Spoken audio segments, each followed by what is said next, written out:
All right.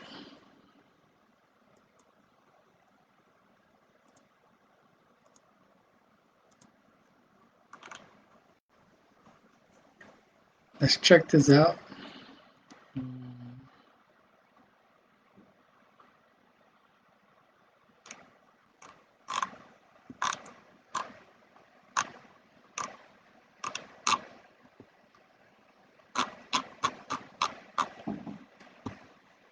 Okay, let's test this out.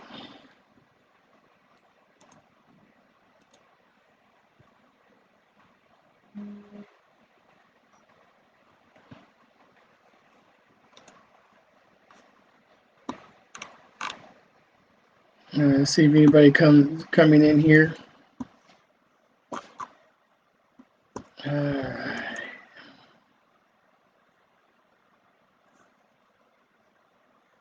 It's my first live video on my laptop. I'm used to doing it from my cell phone. But today, let's talk about health and fitness. So, what makes health and fitness and nutrition important? Let's put it this way. If you want to help extend your life, if you want to try to strive for a higher quality of life, if you want to make memories with your loved ones instead of becoming a memory from morbid obesity or heart disease and diabetes and other stuff, then your health is something that's very important to invest in. One thing that got me involved with watching my health was I have diabetic neuropathy in my hands and feet, along with other medical issues. And at that time, it was back in, I want to say, late 2019, early 2020. I had a pretty bad fall. I was walking out of my apartment, and I don't know if I misstepped or whatnot. Next thing you know, I woke up on the sidewalk outside of my apartment with the side of my face bleeding. Well, after I gained my composure, I ended up going to the hospital, Spawn South, Corpus Christi, Texas. Ended up getting an MRI, and they stated that they suspected that the fall caused a concussion. And at that time, I was practically almost walking with a cane already because of my excessive weight and other issues. Well, I figured, you know what? If I kept up the route of eating unhealthy, not caring, I would end up being in a lot worse shape than what I was. So that was my defining moment to strive for health. Granted, going from 309 pounds to where I'm at now, I've been pretty much maintaining between three, no, actually 134 and 138 since October. I've been within that range. Well, the thing is that I'm more than sure that I extended my life. I still have all my disabilities and all that, but luckily I've been doing health, fitness, and nutrition for over 30 something years, most of my life, off and on. And that is the reason why, especially when it comes to working out, I'm able to work around my disabilities. And usually at the gym, I lift lighter weights, no more than 40 pounds the max. Because of my diabetic neuropathy, it's easy for me to drop weights and things of that nature. So I have to work around that. I can't jog no more because of my diabetic neuropathy. So I would have to do other stuff like going for a walk or things of that nature. But usually I have people that tell me, you know what, bariatric surgery is the main reason why you dropped weight. Well, let me tell you a secret. No, it's not. Bariatric surgery is only a tool. Bariatric surgery, like I opted for the gastric bypass, you still got to put in your time. You still got to work out. You still got to eat healthy. And you have to stay committed because there's no such thing as an easy fix.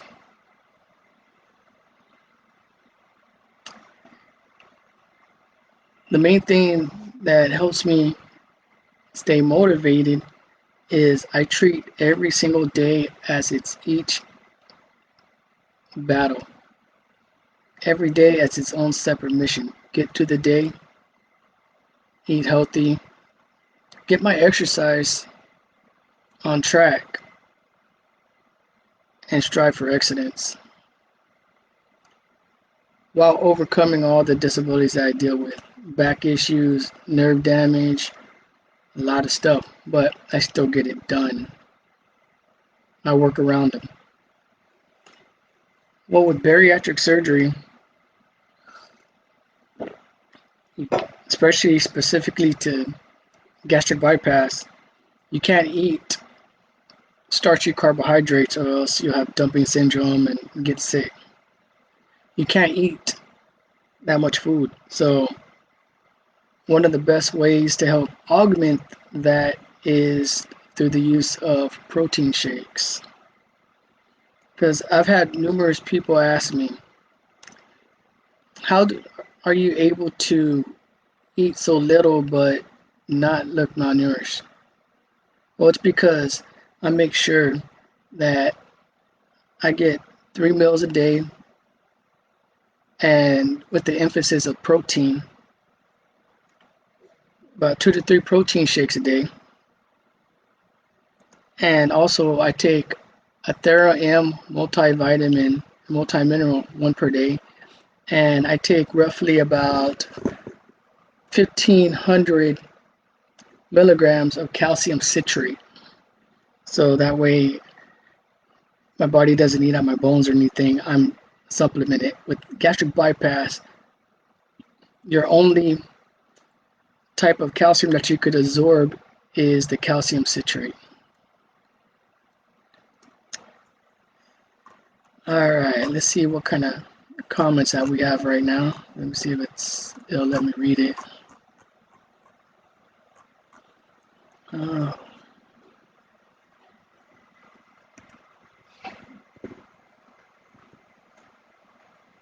Let's see if it'll let me do this.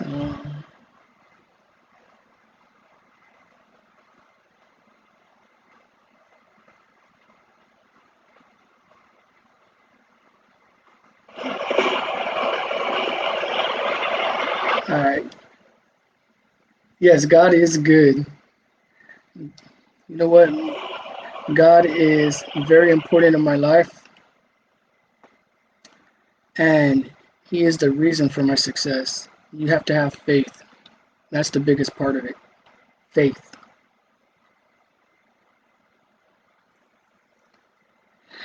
All right. Does anybody have any questions about bariatric surgery or anything?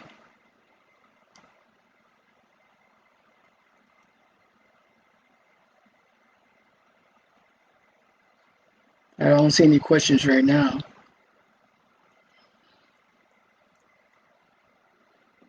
All right, let's see.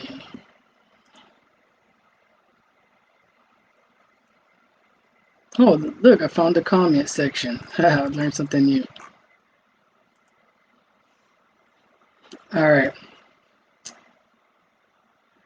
Remember, I'm going to stress this fact. Bariatric surgery is not a quick fix. It's not a quick fix. You still got to put in work. And nutrition, health, all that is like working a full-time job. You got to make sure that you have everything on track. Like, for example, your vitamins, your nutrition, don't skip meals. And me, I'm pretty bad because I'm the type of person, I'm very analytical, so I tend to weigh myself every day, but same time in the morning instead of weekly. But I like to see trends. So, see if we have any more comments. Well, thank you, Amanda Frederick Garrett. I appreciate it. That means a lot. The more that we can motivate each other, the more success that we will have. All right, so far I have 3 viewers, so I got to build this up little by little. And I'm going to make it a point to jump on here at least a few times a week. Like right now, I have another surgery scheduled in February to get the loose skin removed from my stomach.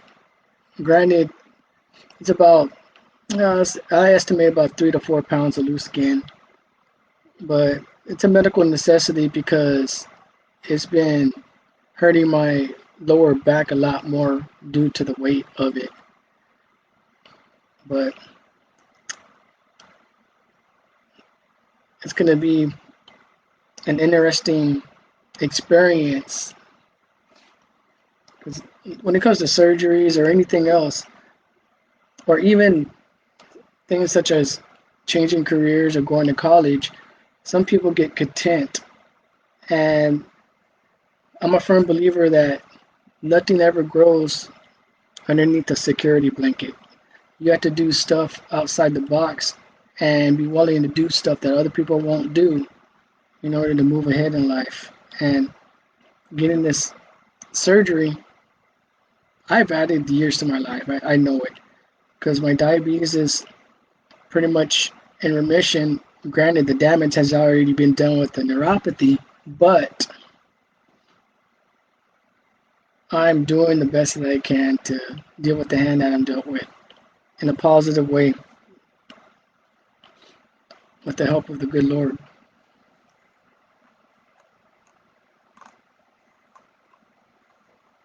So let's see any comments. Anybody have any type of New Year's resolutions or goals, like improve health or anything?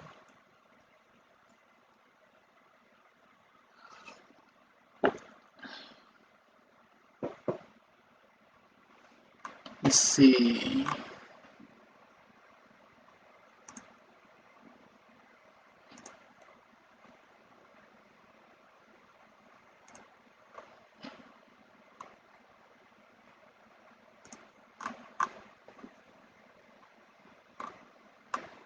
All right. Well, if anybody ever has any questions on health, fitness, my experience with gastric bypass surgery, weight loss journey, or anything else, or just would like to chat, feel free to reach out.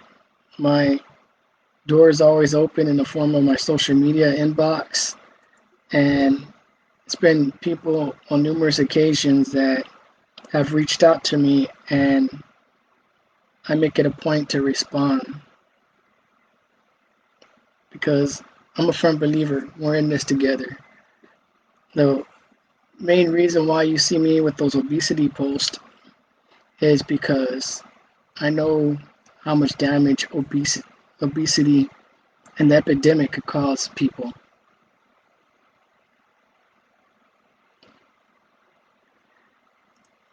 Like the price of obesity is too high for your health. Like for example, obesity could be a cause of diabetes. It could cause wear and tear on your, or let's say premature wear and tear on your bones in the form of, like for example, degenerative disc disease. It could speed it up with all that weight you're carrying, or it could help speed up the damage to your knees and things of that nature. It just, like, sugar is known to cause inflammation all around your body. So I'm I'm against obesity. I'm against people advocating for obesity or glorifying obesity. I'm totally against that. And I'm highly qualified to speak about that because of my own experience. I used to be obese. I'm about 309 pounds, and now, like I said, I'm fluctuating between 134 to 138. And I haven't been this weight since maybe like middle school or high school, like freshman year at least.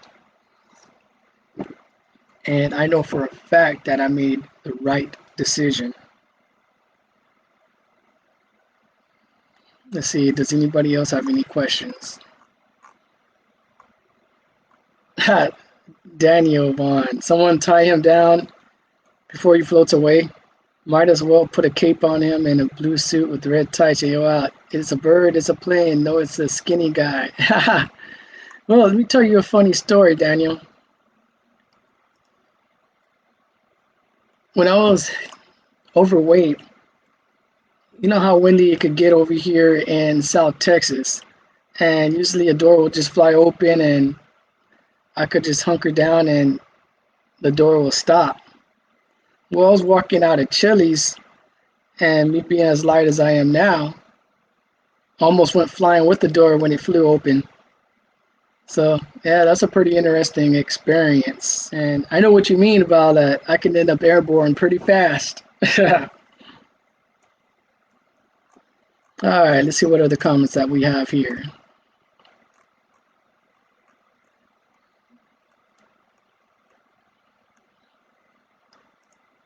All right.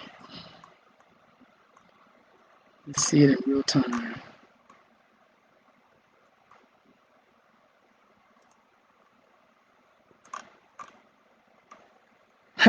You put on there, can't help it.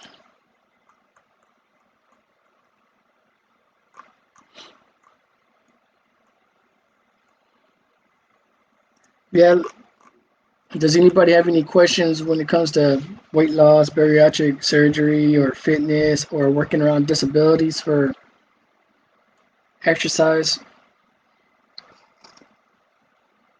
Like me, I'm a firm believer in high protein, low carb. Like I don't eat nothing starchy or anything like that. Especially because with gastric bypass surgery, you could get dumping syndrome, and that right there could cause me to get sick, and it's not a good feeling.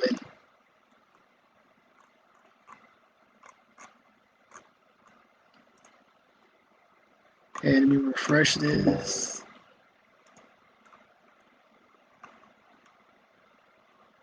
Ooh, so now I'm starting to get more comments.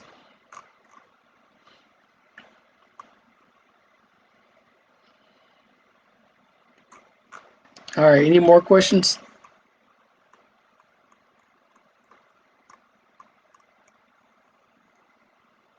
I'm surprised, Daniel. You're usually full of questions.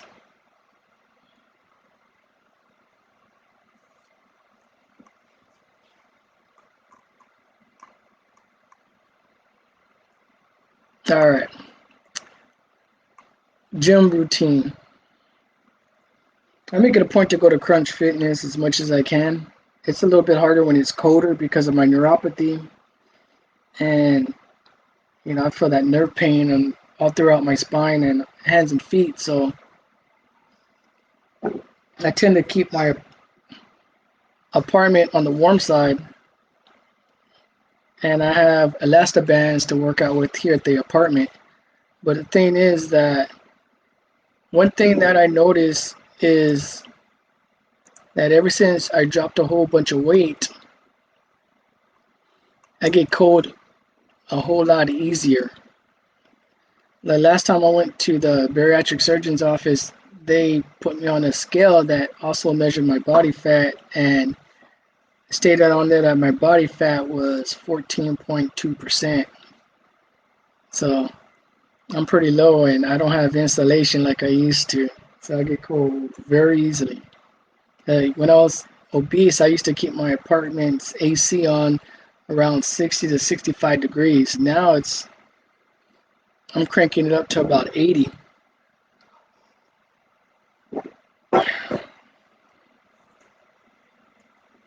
Yeah, about 80. That sounds about right.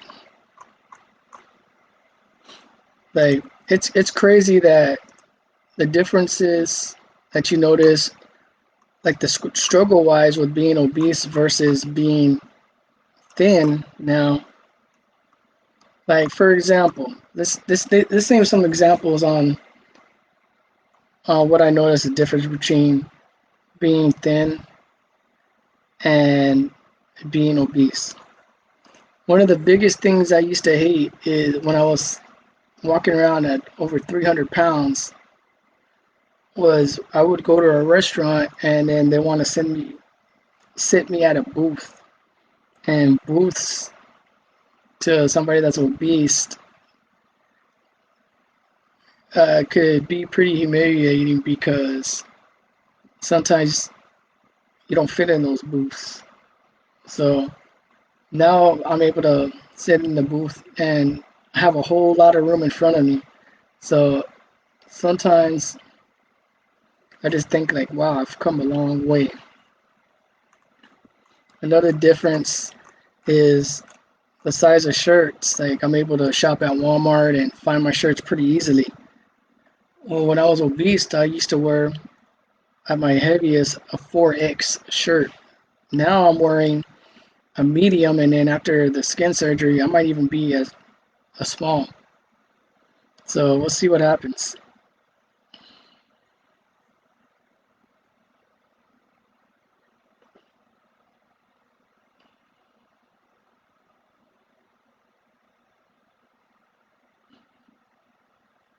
The thing is that after dropping a lot of weight, sometimes it takes a long time for the mind to catch up because I look at myself in the mirror and sometimes I don't even recognize myself being this small. It's a whole totally different experience. All right, let's see if there's any more comments.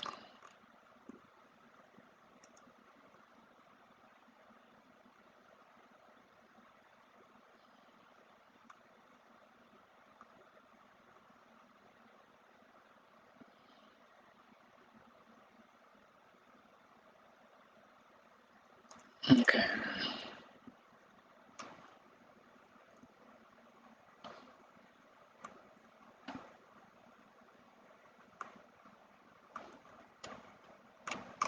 Oh yeah, definitely, definitely. You're right. Albert Moreno and Daniel Vaughn, good friends always pick on each other. If people aren't really good friends, then they won't have the ability and be comfortable enough to be able to have fun with each other by giving each other a hard time.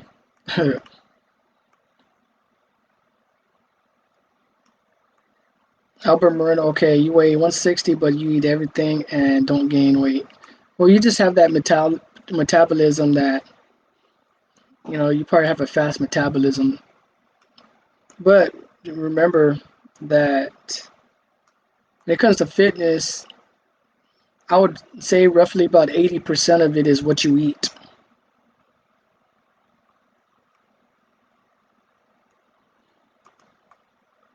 Let me see.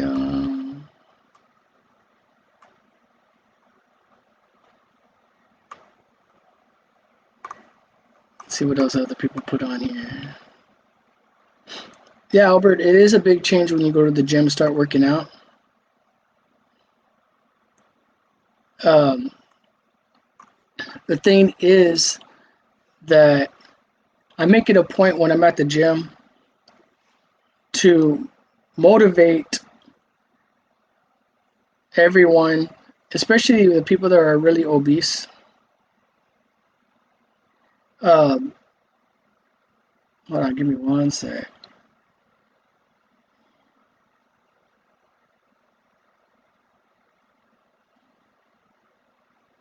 Okay, the thing is that even the people that are really obese or people that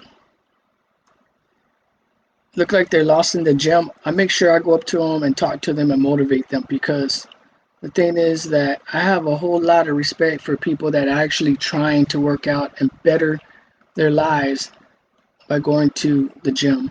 And I know for some of the people that's not experienced, it might be an intimidating experience when you have people like me and other people that know what we're doing.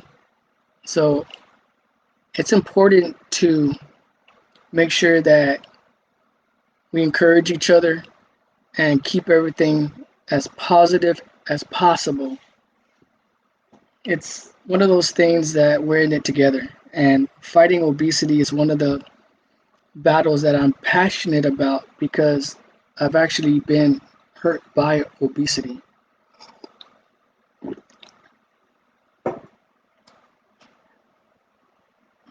The thing that I notice when it comes to obesity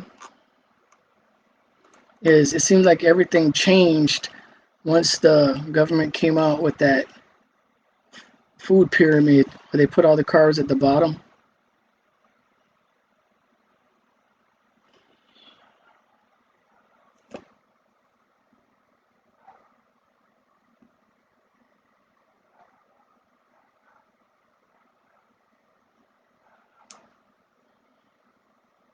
Hold on, give me one sec.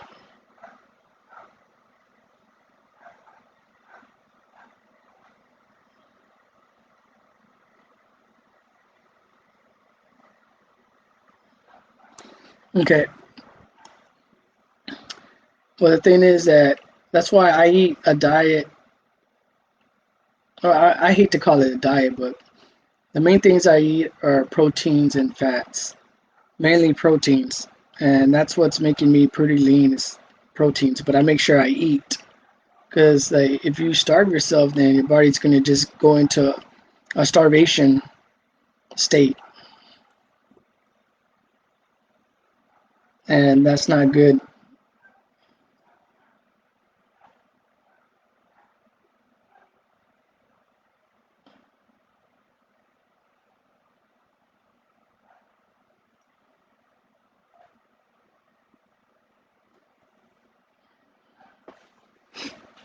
But you're gonna go run, Albert?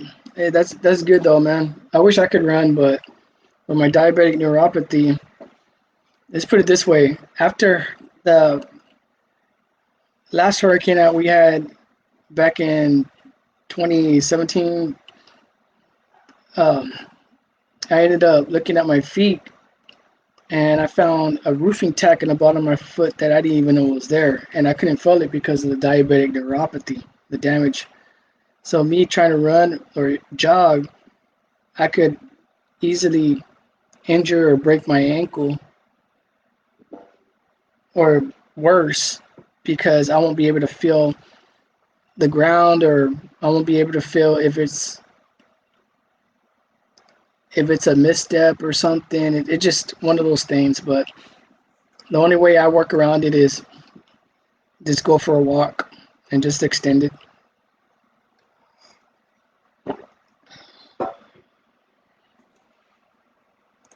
All right, let's see if there's any more comments.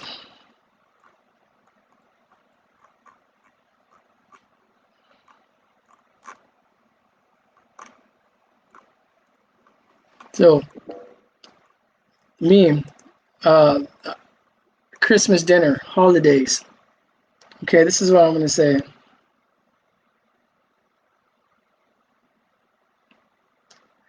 I'm gonna be eating a modified meal like I did for Thanksgiving compared to my family. They could have all the unhealthy stuff, but I'm gonna be having turkey, ham for my sides. I might have like half a deviled egg and some green bean a little bit of green bean casserole on the side. So try to keep it on the healthy side. All right, the type of protein drinks I drink. I usually like drinking the Muscle Milk or also Protein Premier.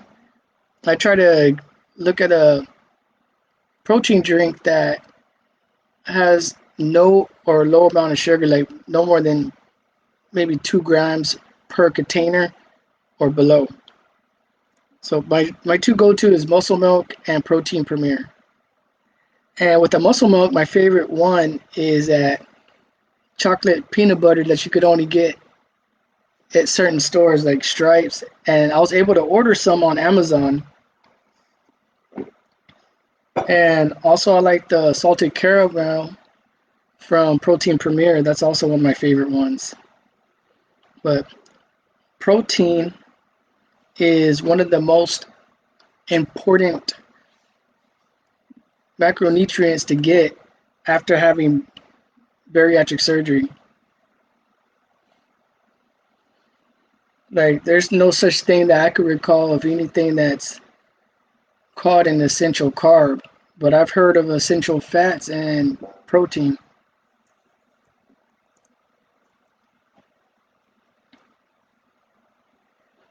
But regardless of anybody that's trying to work out or anything dealing with nutrition, health, or fitness, as long as you're trying, much respect because every day is a battle. Every day is a battle, let's put it that way. And when you go on your own fitness, health, weight loss journey, it's going to be just like going through college or going through school. It's going to be a roller coaster. You're going to have ups, you're going to have downs. But the thing is, the best way to do it is treat each and every day as its own battle. Okay, portion size that you recommend. All right, that's pretty good, Daniel.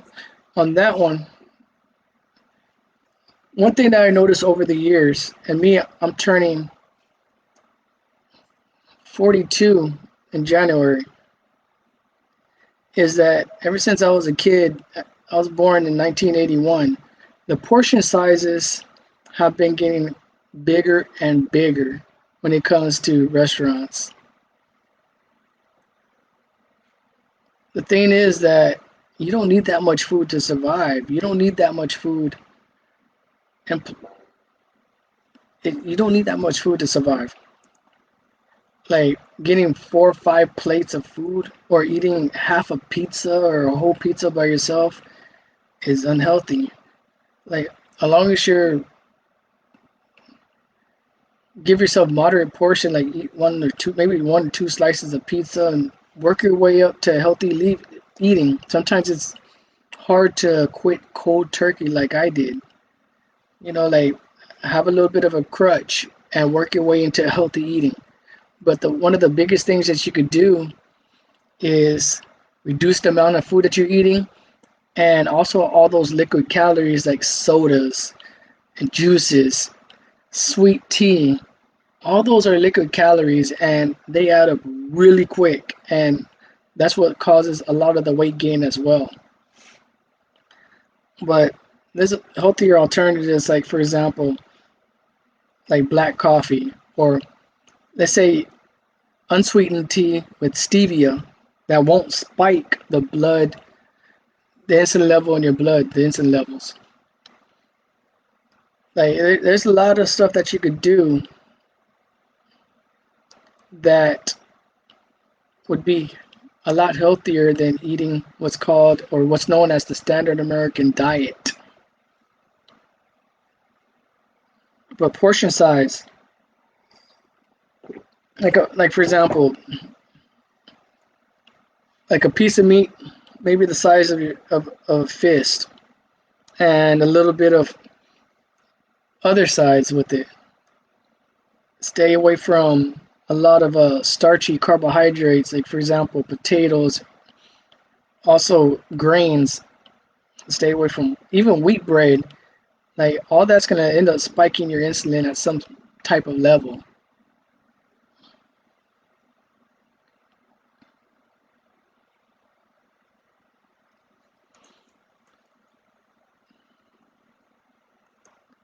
All right, let's see if we got any more comments.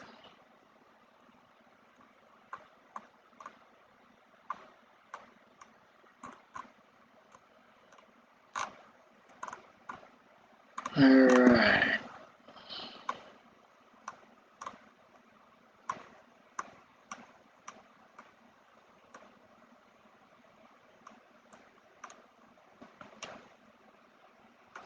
Actually, the green bean casserole is the only thing that's going to be carby about the green bean casserole is the little crispy onions on there. The cream of mushroom, let's look it up. Nutrition facts, or all right.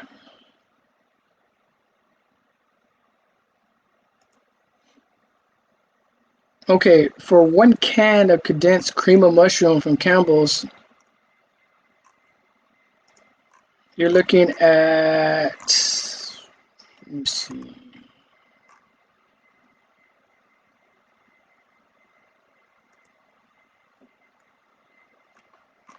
Okay, there it is, nutrition facts. A serving size is half a cup, which you're not going to eat with a whole serving or half a cup worth in a small amount of green bean casserole. So it has roughly 10 grams of carbs, but only 2 grams of sugar in there, so that's not bad at all. And that's for a half a cup of the stuff, and you only put in 1 can of it in a whole casserole, so that's definitely not full of sugar. The only thing that, or carbs, the thing with green beans, let's look it up too. Okay, green bean nutrition. Okay.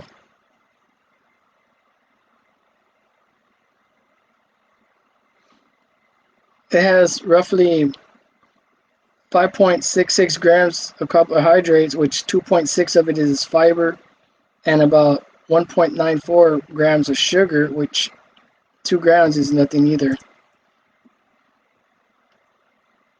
So yeah, green bean casserole. Well, other than the crispy onion, because of that crispy batter on it, it should be good to go. And plus, if you eat it in small amounts, it's not going to do that much harm.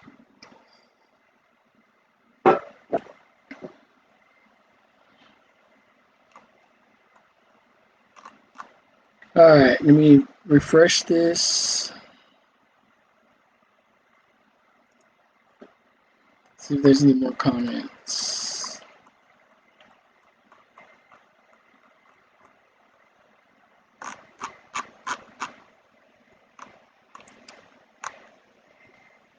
All right. Is there any other questions?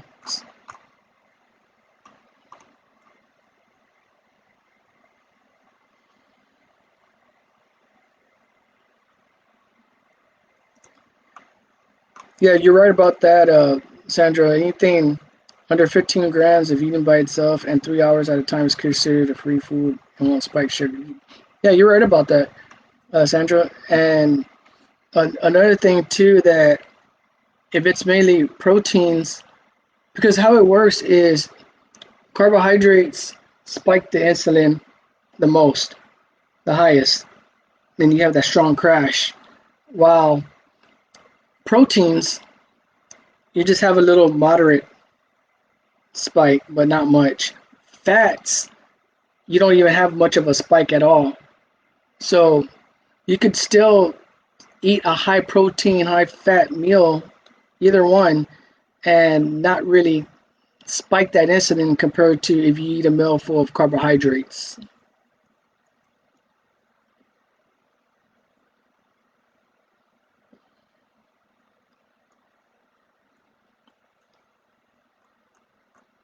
But yeah, see if there's any more comments.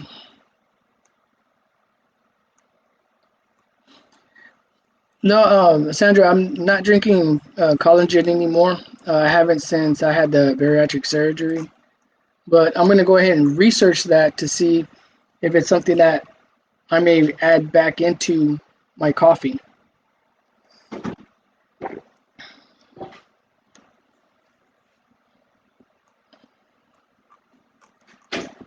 All right, let me refresh this.